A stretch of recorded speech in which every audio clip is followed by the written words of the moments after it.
Chers amis, good morning, good afternoon, good evening. How are you today? Bon, je vous espère en pleine forme.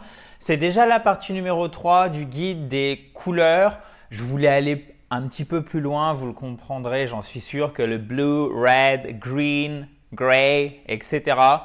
Non, ce qu'on veut évidemment, c'est connaître la base, mais on veut bien parler l'anglais. Donc, on va avoir des choses un petit peu plus élaborées avec des expressions et des expressions qui sont des expressions pièges et pourtant très courantes. Et notamment celle-ci, il faut vraiment que vous fassiez attention à ceci. Et alors, si vous êtes dans la compta, la banque, ce qui se rapproche, le commerce de manière générale, là, il ne faut surtout pas vous tromper. Avant que j'oublie, puisque je voulais vraiment le mentionner, on a fait un article complet sur le blog, sur les couleurs, où tout est détaillé, tout est repris dans les vidéos. Donc, vous devriez aller jeter un coup d'œil si vous voulez améliorer votre vocabulaire spécifiquement sur les couleurs. Et ou si vous voulez voir le blog de I Speak Spoken, il suffit de cliquer sur le i en haut à droite. Vous avez une petite fiche, vous cliquez dessus, ça vous amène directement sur le blog. Et si vous ne l'avez pas fait, vous pouvez vous abonner bien évidemment à cette fabulous YouTube channel. Alors, nous allons… Là, j'ai une excuse parfaite pour faire des gribouillis. Nous allons relier la gauche qui est donc notre anglais à la droite qui est notre français. Mais avant, un petit peu de vocabulaire pour vous puisqu'il est facile à retenir. On met un âtre en français comme suffixe en anglais, un petit ish. OK? So, reddish, red plus ish, reddish, rougeâtre. Whitish, white, plus ish, blanchâtre. Alors, faites bien attention, en fait, ça n'irait pas le fait d'avoir deux consonnes comme ça, deux voyelles qui se suivent. Du coup, qu'est-ce qu'on fait? On va virer cette voyelle et même chose pour blue, ok? Vous voyez, quand ça se termine par un E, on n'aime pas. On enlève le blue, on enlève le E, pardon, et on rajoute le ish, bluish. Bleuâtre, voilà. Bon, c'est pas primordial, mais j'ai trouvé que c'était tellement facile à retenir et comme je vous le disais, c'est pas primordial, mais vous le savez, hein, s'il faut, là, c'est votre niveau intermédiaire, le niveau il monte, c'est votre niveau basique, d'accord? Là, c'est le niveau 0. Alors, regardez, on va le faire comme ça. Là, c'est le niveau basique. Et qu'est-ce qui se passe dès que vous voulez aller à un niveau intermédiaire? Et bien là, en fait, on a une multiplication du vocabulaire à connaître pour être au niveau intermédiaire. Et ben, ceci en fait partie, les couleurs en font partie, d'accord? Donc en fait, c'est plus long, si vous voulez, en termes d'acquisition de connaissances, de passer d'un niveau, par exemple, intermédiaire à un niveau avancé que de passer d'un niveau débutant à un niveau intermédiaire. Et de la même façon, vous savez, les niveaux en anglais… Alors, je vais revenir, vous inquiétez pas à tout ça, mais c'est vraiment intéressant et je pense, en tout cas, c'est vraiment important. Vous avez 6 niveaux en anglais, d'accord? Donc, à chaque fois, ça c'est primordial que vous le compreniez bien. Ça, c'est le niveau débutant, niveau intermédiaire, niveau avancé. À chaque fois, quand vous passez d'un niveau à l'autre, c'est plus dur que la marche précédente. Dans le sens où ça demande plus de connaissances, ça demande un petit peu plus de temps.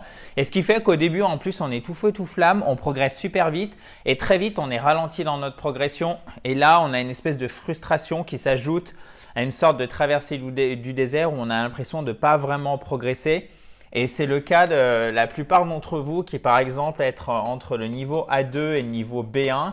Donc, entre niveaux, vous n'êtes pas faux débutant, mais vous n'êtes pas non plus intermédiaire. Et ça, c'est vraiment une période charnière de votre anglais. Donc, faites très attention à ça, s'il vous plaît. Je referme la parenthèse et je vous prie et je vous remercie de votre patience, chers amis. Alors, qu'est-ce que c'est le red? Mais de toute façon, vous avez regardé. Du coup, vous avez pu faire l'exercice. Pourquoi je vous dis ça? Tout va bien. Red flag, qu'est-ce que c'est? Être dans le rouge. Ben non. Bon, ben il y a red. Alors, qu'est-ce que ça peut être? Vous ne pensiez pas que j'allais vous donner la réponse aussi rapidement. Le signal d'alarme. Exactement. Bon, le drapeau rouge, hein, signal d'alarme. Red flag. Flag, c'est le drapeau, bien évidemment. To be in the red et to be in the black. Les deux vont ensemble. Bon, to be in the red, easy. Être dans le rouge. OK? Mais To be, et on va revoir, vous inquiétez pas, red tape. À chaque fois, vous l'avez compris, ce sont des adjectifs de couleur qui sont associés à des noms. La plupart du temps, c'est ça, ou ce sont des couleurs qui sont utilisées comme noms, mais qui ont un sens figuré, donc dans des expressions toutes faites et qu'on utilise tout le temps. So, to be in the black, c'est être dans le vert. On ne dit pas to be in the green. Donc ça, c'est super contre-intuitif. Et si vous avez déjà regardé, par exemple, des chaînes, notamment américaines comme CNBC, qu'est-ce qu'on a d'autre? Bloomberg, etc. Si c'est quelque chose qui vous intéresse ou si vous êtes tombé dessus, vous verrez qu'ils emploient toujours cette expression to be in the black, to be in the black, to be in the black, ok? So, être dans le vert, être positif, ça monte, tout va bien. C'est pas in the green. Donc là, il faut vraiment faire attention à ça. C'est en fonction aussi de ce pourquoi vous avez besoin de l'anglais. Si, comme je vous le disais, par exemple, vous êtes accountant, là, vous n'avez pas le choix. Ça, il faut le connaître. Si vous voulez apprendre l'anglais pour voyager et vous êtes passionné de yoga, par exemple, vous voulez aller en Inde, ok? C'est peut-être moins indispensable pour vous. Après, c'est à vous d'arbitrer. Moi, je suis là pour pousser les informations, essayer de les présenter de la meilleure façon possible, vous motiver, mais après, c'est vous qui faites la sélection. Once in a blue moon. Alors, celle-ci, si vous suivez I Speak Spoke Spoken, vous ne pouvez pas ne pas la connaître. Je ne sais pas pourquoi, j'adore cette expression. Du coup, je vous la mets tout le temps. Once in a blue moon. Donc, tous les 36 du mois. OK? Out of the blue. Littéralement, en dehors du bleu. Qu'est-ce que ça peut vouloir dire? Attendez, je ne le vois plus du coup. Ah! Out of the blue. Blue. De but en blanc. Out of the blue. Blue. OK, ça veut dire de but en blanc. Non. What the heck? Sorry, guys. Out of the blue, ça veut dire, oui, de but en blanc, ça veut dire comme ça d'un coup. Suddenly. OK? Sudden. Soudain. Qu'est-ce que vous faites? Vous rajoutez votre préfixe et ça vous donne l'adverbe soudainement, comme ça, out of the blue. Et to feel blue, qu'est-ce que c'est? Se sentir bleu. Alors, bleu aussi, je vous le dis en plus, vous avez par exemple une super série qui s'appelle Blue Blood, qui signifie littéralement sang bleu. Alors, ça n'a rien à voir avec une quelconque aristocratie, etc. Ça désigne en fait, bleu, ça désigne aussi la police, notamment en American English. Alors, ça n'a rien à voir, to feel blue, c'est pour ça que je voulais absolument voir ça avec vous, parce que je ne veux pas que vous mélangiez. To feel blue, ça veut dire être déprimé, d'accord? Avoir un pouce vert, facile. En français, on a la main verte. Voilà, bon, easy. To have a green thumb. Attention, le B ne se prononce pas. Ne faites pas l'erreur de prononcer le B et ne dites pas thumb ou thumb. Non, thumb, thumb, thumb. To have a green thumb. Avoir la main verte. OK. As white as a ghost. Easy.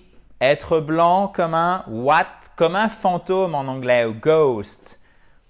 Être blanc comme un linge. Et white lie, qu'est-ce que c'est white lie? C'est pas un mensonge qui ne se voit pas, c'est un mensonge indolore. Vous savez,